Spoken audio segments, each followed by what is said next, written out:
Kembali lagi bersama saya Wong LA, ada di LA. Hari ini puji Tuhan kita sudah memasuki kitab Kisah Para Rasul. Kitab yang luar biasa.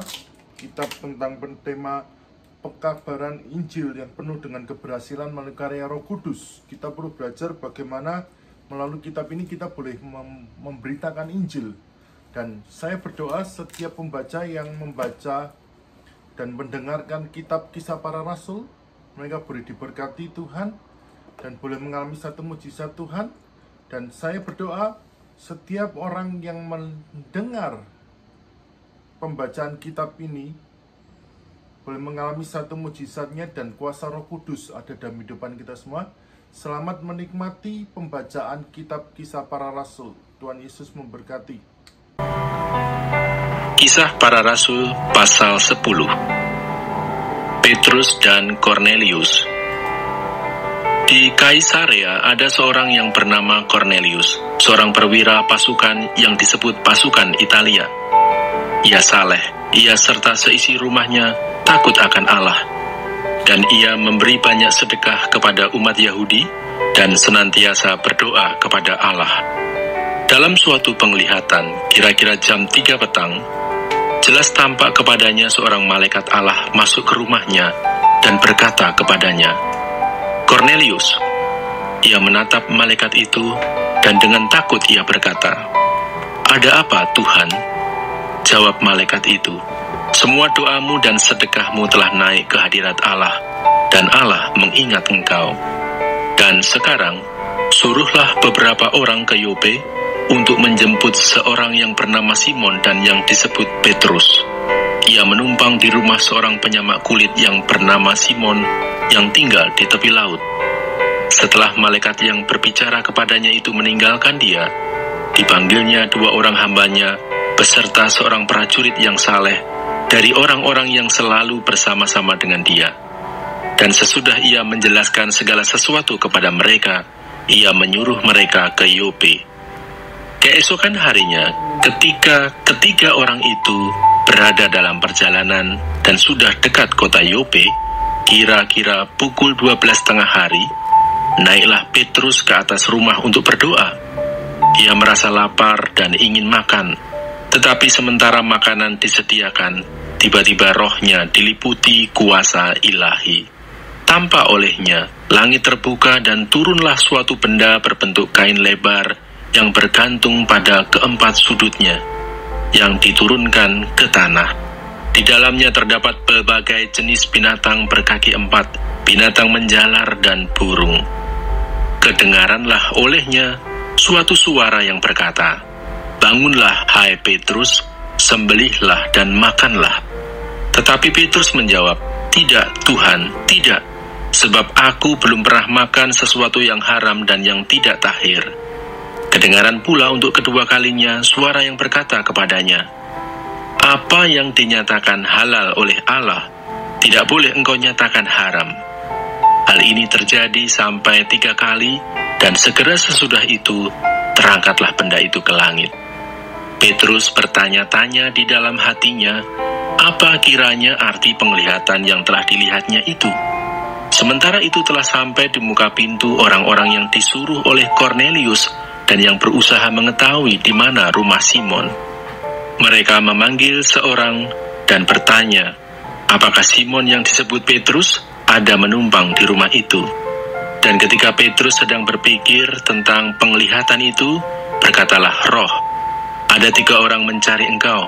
Bangunlah, turunlah ke bawah, dan berangkatlah bersama-sama dengan mereka. Jangan bimbang, sebab aku yang menyuruh mereka kemari." Lalu turunlah Petrus ke bawah dan berkata kepada orang-orang itu, "Akulah yang kamu cari. Apakah maksud kedatangan kamu?" Jawab mereka, "Kornelius, seorang perwira yang tulus hati dan takut akan Allah, dan yang terkenal baik di antara seluruh bangsa Yahudi, telah menerima penyataan Allah dengan perantaraan seorang malaikat kudus, supaya ia mengundang engkau ke rumahnya dan mendengar apa yang akan kau katakan." Ia mempersilahkan mereka untuk bermalam di situ. Keesokan harinya ia bangun dan berangkat bersama-sama dengan mereka, dan beberapa saudara dari Yope menyertai dia. Dan pada hari berikutnya, sampailah mereka ke Kaisarea. Kornelius sedang menantikan mereka, dan ia telah memanggil sanak saudaranya dan sahabat-sahabatnya berkumpul. Ketika Petrus masuk, datanglah Kornelius menyambutnya, dan sambil tersungkur di depan kakinya, ia menyembah Petrus. Tetapi Petrus menegakkan dia, katanya, "Bangunlah, aku hanya manusia saja." Dan sambil bercakap-cakap dengan dia, ia masuk dan mendapati banyak orang sedang berkumpul. Ia berkata kepada mereka, "Kamu tahu betapa kerasnya larangan bagi seorang Yahudi untuk bergaul dengan orang-orang yang bukan Yahudi atau masuk ke rumah mereka. Tetapi Allah telah menunjukkan kepadaku bahwa aku tidak boleh menyebut orang najis atau tidak tahir. Itulah sebabnya aku tidak berkeberatan ketika aku dipanggil, lalu datang kemari. Sekarang aku ingin tahu, apa sebabnya kamu memanggil aku?" Jawab Kornelius, 4 hari yang lalu, kira-kira pada waktu yang sama seperti sekarang, yaitu jam 3 petang, aku sedang berdoa di rumah. Tiba-tiba ada seorang berdiri di depanku, pakaiannya berkilau-kilauan, dan ia berkata, "Kornelius, doamu telah didengarkan Allah, dan sedekahmu telah diingatkan di hadapannya. Suruhlah orang ke Yope untuk menjemput Simon yang disebut Petrus. Ia sedang menumpang di rumah Simon, seorang penyamak kulit, yang tinggal di tepi laut. Karena itu, segera kusuruh orang kepadamu, dan dengan senang hati engkau telah datang. Sekarang kami semua sudah hadir di sini di hadapan Allah, untuk mendengarkan apa yang ditugaskan Allah kepadamu." Lalu mulailah Petrus berbicara, katanya, "Sesungguhnya aku telah mengerti bahwa Allah tidak membedakan orang.